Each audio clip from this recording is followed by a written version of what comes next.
আড়াই বছরের মধ্যে 8.5 মাসই ঢাকায় কাটিয়েছেন বেগম রোকেয়া বিশ্ববিদ্যালয়ের উপাচার্য। প্রতিষ্ঠানের কাজ ফেলে রেখে কনসালটেন্সি করে বেড়ানোর অভিযোগ আছে তার বিরুদ্ধে। ভ্রমণ ভাতা আর গাড়ির তেল বাবদ এক বছরে তুলেছেন প্রায় 20 লাখ টাকা।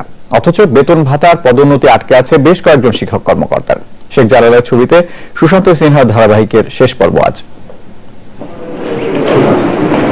উপাচার্য ঢাকায় থাকেন, সময় পেলে মাঝে মাঝে ঢু মারেন রংপুর ক্যাম্পাসে। দিন বা সপ্তাহ নয়, আড়াই বছরে 244 দিন বা প্রায় 8.5 মাস ক্যাম্পাসে ছিলেন না উপাচার্য ডক্টর নুরুন নবী। কি কাজে এত ঘন ঘন ঢাকায় আসা যাওয়া, সে বিষয়ে অন্ধকারে পুরো বিশ্ববিদ্যালয়। বিশ্ববিদ্যালয় কাজে ঢাকায় এসে আলোচক হিসেবে অংশ নেন এনজিও সহ বিভিন্ন অনুষ্ঠানে। উনি এতগুলো পথ ধরে যখন একজন মানুষ ঢাকায় যান, একজন মানুষ ঢাকায় যাওয়া মানেই 15টা পথ তার সাথে ঢাকায় যাওয়া। তো এই জায়গাগুলো থেকে যে সংকটগুলো তৈরি হয়, এখানে প্রশাসনিক জটিলতা থেকে শুরু করে আমাদের একাডেমিক জায়গাগুলোর খুব বড় প্রভাব পড়ছে। 2015-16 অর্থ বছরে আপ্যায়ন ভাতা তুলেছেন 9,35,000 টাকা। আগের বছরে তোলেন 10,13,000, আর গাড়ির তেলের জন্য নিয়েছেন 8,71,000 টাকা। নিজেই ট্রেজারার, তাই আর্থিক হিসাব নিয়ে বলার নেই কেউ। পছন্দের লোক হওয়ায় নিয়োগ দিয়েছেন রুয়েট থেকে বহিষ্কৃত এক প্রকৌশলীকে। অন্যদিকে মামলার অজুহাতে আটকে রেখেছেন 3 শিক্ষক সহ কয়েকজনের বেতন ও পদোন্নতি। এখন পর্যন্ত আমাদের বেতন হয়নি 38 মাস।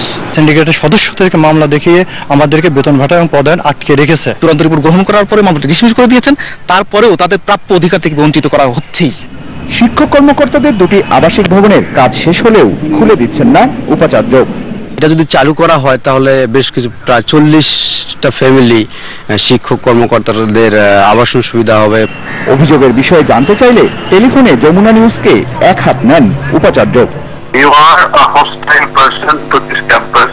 আমি মনে করি এটা একটা মালাফাইড ইন্টেনশন। আপনাকে কে পাঠিয়েছে ওখানে বলুন আমাকে, আর নইলে আমি আপনার এখানে যমুনা টেলিভিশনের যারা কর্মকর্তা আছে আমি তাদের সাথে কথা বলবো। I don't want to talk to you. Write it down. Mr. Reporter.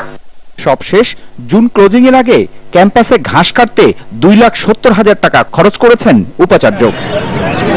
এই অসমাপ্ত শহীদ স্মৃতিস্তম্ভ কিংবা শহীদ মিনার, এ দুটো দেখে বোঝা যায় গেল 3 বছরে উন্নয়নের কোনো ছোঁয়া লাগেনি বেগম রোকেয়া বিশ্ববিদ্যালয়ে। বরং এখানকার ছাত্র শিক্ষকদের অভিযোগ, উপাচার্য শিক্ষার উন্নয়নের বদলে পদে পদে বাধাগ্রস্ত করছেন শিক্ষা কার্যক্রম। সুশান্ত সিনহা, যমুনা নিউজ, বেগম রোকেয়া বিশ্ববিদ্যালয়, রংপুর।